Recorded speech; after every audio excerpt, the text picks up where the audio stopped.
Welcome back, and today what we're going to be doing is a little bit of a request from a viewer, and that is a guide on Gear Raid 1-13.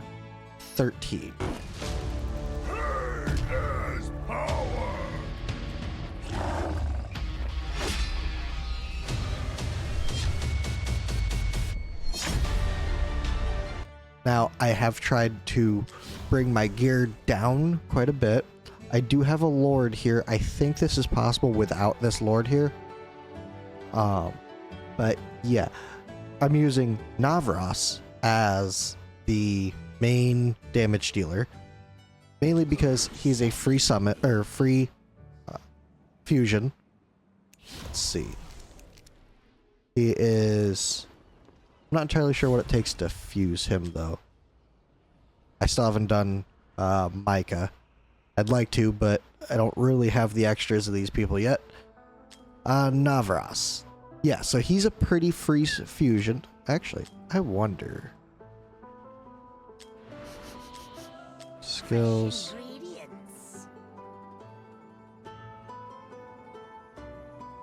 How is it AoE damage if it does it to one enemy? AoE damage. Okay.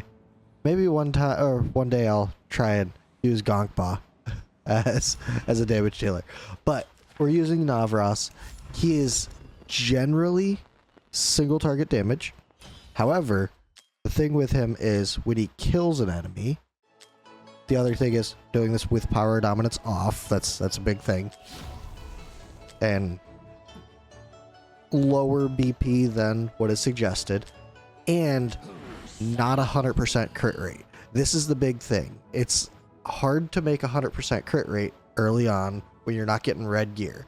Now, I have red gear here. I don't really have too much gold gear or anything like that, but I purposely put on kind of subpar gear and not fully leveled except for this, but this is a broken set, and that is just kind of meh gear at best. And I mean, the best roll on here is 19% attack bonus.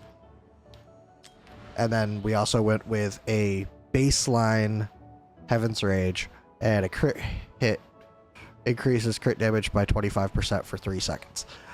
The likelihood of this actually proccing is, I don't know, about 40%. And him taking advantage of it is probably like 20%. But this is his gear. Nothing over the top. He's at 12k attack. You know, I have a pretty well done Great Hall. He is Awaken 5. Now, the thing is, he is a free fusion. So all you gotta do is just grind up the people to fuse them 5 times. And, you know, his awakenings aren't bad. A3 is pretty huge, honestly. Yeah, A3 is pretty huge because that increases the damage range. And he is fully skilled. Now, the fully skilled part, that's just, if you want him to do the damage for you, you gotta have him fully skilled. It's an epic. He doesn't use that many skills, so it's good. This here, it is single target damage at 110%, but when he kills an enemy, deals 110% AoE damage. That's big. He also, when he triggers his talent, when the ultimate isn't active, summons 1 straw minion every 8 seconds, and each basic attack reduces the summoning interval by 1 second. During the ultimate, he'll do 1 straw minion for every 12 times of damage dealt. So straw minion, what it does is it'll track the enemies within his attack range, and when it reaches them, it'll self-destruct, doing 150% AoE damage. Straw minion can last 10 seconds with a maximum of 2 present at the same time. Pretty straightforward. His ultimate, he summons Spirit Ravens to attack random targets in range. Each Raven dealing 70% magic damage lasts 12 seconds. So he just he does damage. He doesn't do any kind of slows, stuns, or anything like that. He just does damage. And his talents are built around AoE damage. So, ultimately, a good slot in for him is, you know, any high-end damage dealer. Boreas, Comet, Vierna, Dahlia. Greed could even sub in here.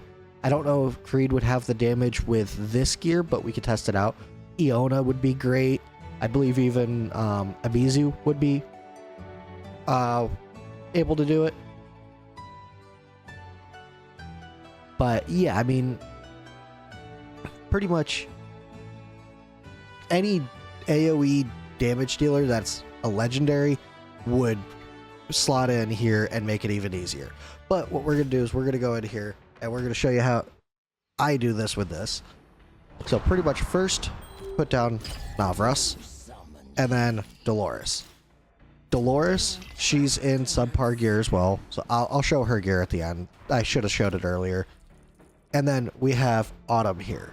Crit damage increase to all allies in range. This is mainly because her talent also increases crit rate. So she can boost his crit rate to do more damage. And there was a few crits there. Hollow, she's just there for healing and rage regen. So we're going to wait for Dolores to be ready. We're going to trigger her and then trigger Navras. We could put... Actually, you know, we could actually put Mari... Let's try putting Mari here. We're not going to... I think I'm just going to leave this up top side alone. And I will just put Madan right here as well, if need be. We could go ahead and trigger Hollow. And I'm going to put this on 2 times because, to be honest, it's going to take forever if I don't. So, Mari just sits there, slows him down. She doesn't do much damage herself. She's just slow, and attack speed is the only thing that is important, and survivability. So, let's go ahead and trigger these two, that. And I may have screwed this up a little bit.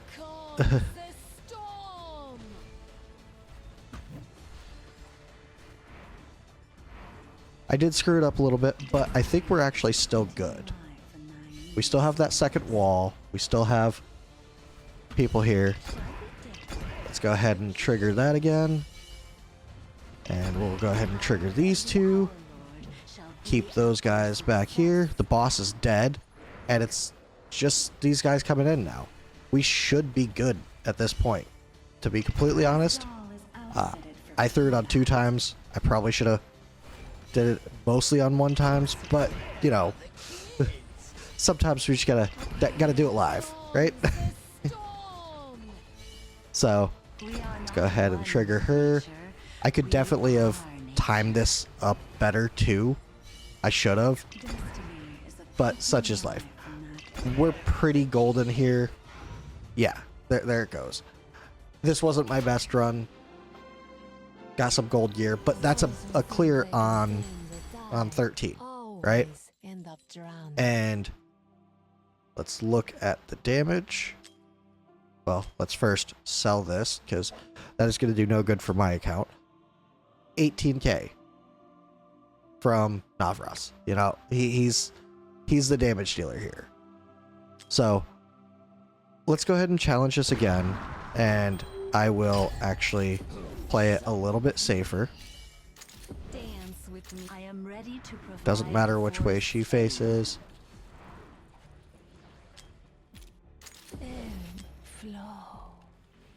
Alright, let's go ahead and do that.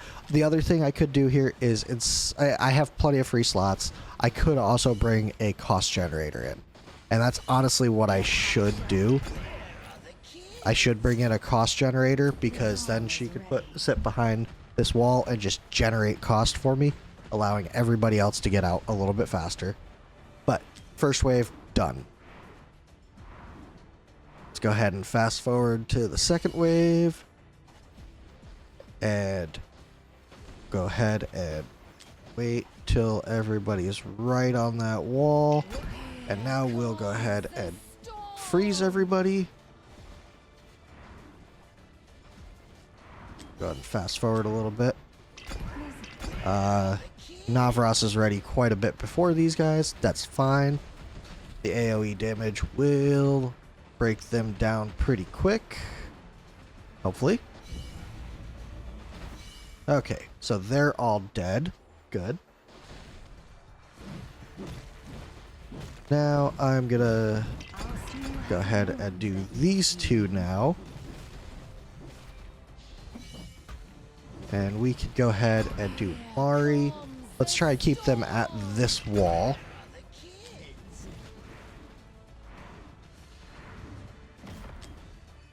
Really taking down this boss. The boss is dead. Awesome. So now let's go ahead and get Hollow active. See if we can get some rage regen going. The other thing I could do is I could bring Laurel in. I could move Dolores over to here, put Laurel right here, and just rage boost everybody there. And just continuously cycle. And with that, I could sit there and put Volca in. But that would be a legendary one.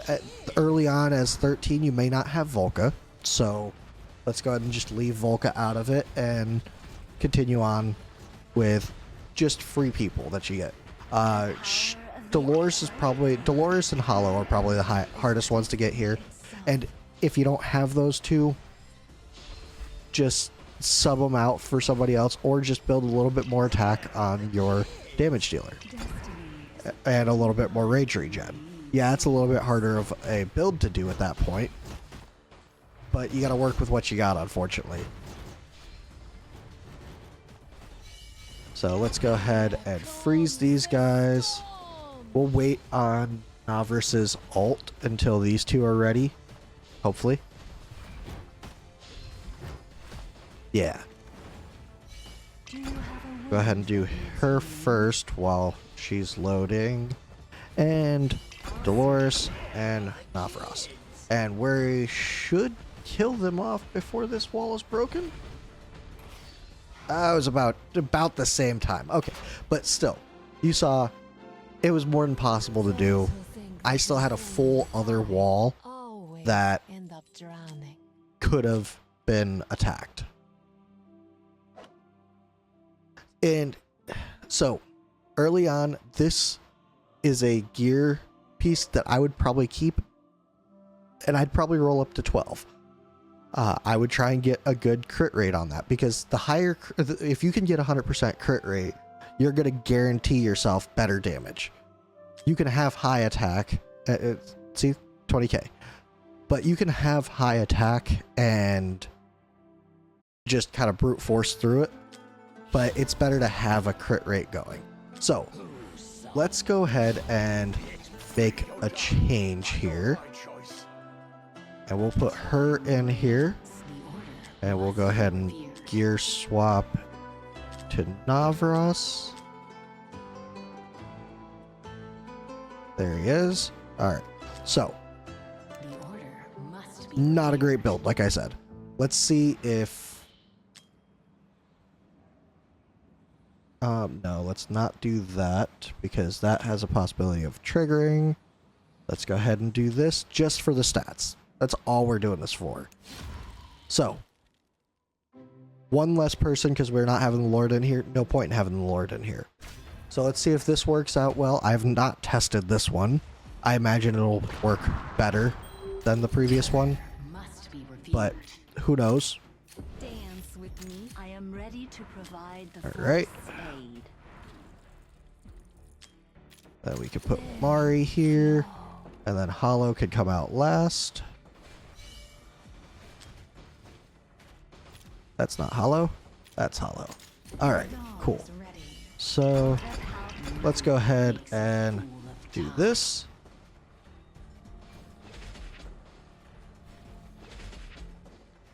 Iona, she's just solid altogether. She's a really good damage dealer. All right, let's go ahead and get Hollow going. Let's go ahead and wait for them to all get in range and throw a freeze out there. And let's go ahead and knock that out. I have a feeling this one, the first wall is going to get broken. Not much I can do about that. Navras has actually got more sustain over longer periods of time, it seems. So that's interesting.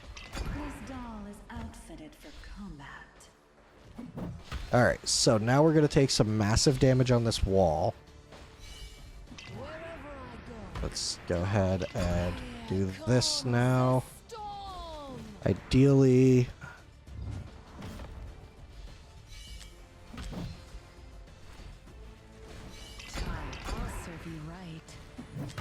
Alright, this will help a ton.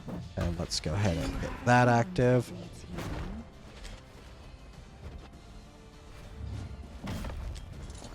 Alright, excellent. So now we're pretty golden. We're gonna beat this either way. We could even stop these guys here just to kind of delay that a little bit farther. Once we get everybody within range, we should have everybody's ult up. This first wall's probably going down. To be completely honest, it's probably going to go down. But we should be good after that. Actually, it may not go down. And let's go ahead and freeze these guys up.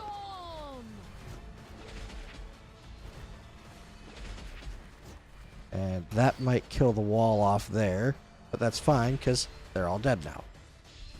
And it was as easy as that. Oh, that second wall got hit a little bit from these guys. No big deal. So, 13, fairly approachable with subpar gear. So that's good. Oh, look at that. My Rourke leveled up. The reason I have Rourke in here is because he was a free shard summon not too long ago. If you don't have him, I mean, it's just going to make Mari do a little bit less damage. As you can see, Mari wasn't doing much damage as is, so doesn't really matter. It also makes her a little bit tankier, but Hollow was keeping her healed. So, as you can see, easy enough to do. It can be a challenge until you get your gear up, but Hollow, all level 8s, and 7k attack. Let's see. Hollow, all level 8s, and what's that, 9k attack? 9.6? Almost 9.7 with 188 crit speed. Crit speed matters a ton with Hollow. If you don't have Hollow, you could put Vortex in, no problem. Like, let's see, healers. If you don't have Hollow, you could just use Medan. You could use Vortex. I believe Nisande would be decent, and Lily would be decent as well. I haven't used either one of them, so I don't have first-hand experience with it, but I believe either one of them could do it. And then obviously any legendary healer that puts out decent heals would work too. What we have Autumn in here for is, one, she does do healing, but her her passive here does a crit rate increase during her ultimate, and that crit rate is 30%. So that that gives you some buffer. So if you can only get to 70% crit rate, go ahead and do so and put her in. That'll allow you to get 100% crit rate during her ultimate. And during her ultimate, she also does crit damage increase, which is an increase of 60% crit damage. And that lasts for 20 seconds. So you time her with Dolores and you're getting a huge boost of damage. That's pretty much all she's in for. And let's see. Dolores, well, I've already showed her gear. If you're not familiar with what Dolores does, I should have mentioned that previous. She does attack-based healing. This is mediocre healing at best. It can get you through in a pinch, but it's mediocre healing at best. She, let's see, 50 seconds after deployed, permanently attack. Okay, so graceful damage thing will also have a chance. Okay, so yeah, this is cool, but this is pretty much what you're using her for. Inspiration, 40% inspiration to other allies for 22 seconds. It increases attack proportionally to the caster's attack. It increases attack proportionally to the caster's attack. While this effect is active, other buffs affecting the inspiration will not take effect. Additionally, the caster is immune from such buffs. Pretty much she buffs everybody within her attack range with a boost to their attack. And that boost is based on what her attack is. I believe it's 40% of what her attack is, she gives to everybody else. So if we go, let's just say 7,000 times 0.4, that's 2,800 attack. If that's how it works. But that's a pretty good chunk of attack given to everybody. So that's huge.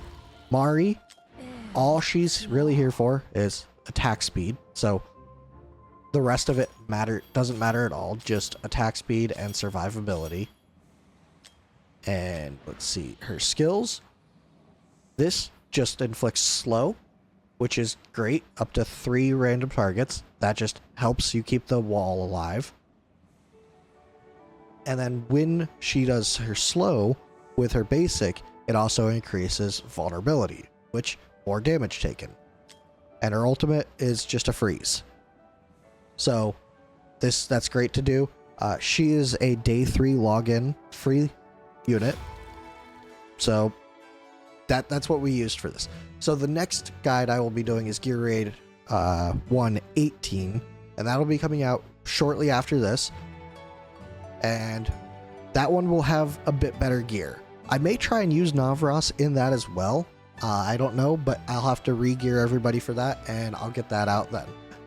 So I hope that helps, and I'll see you guys in the next one. Bye.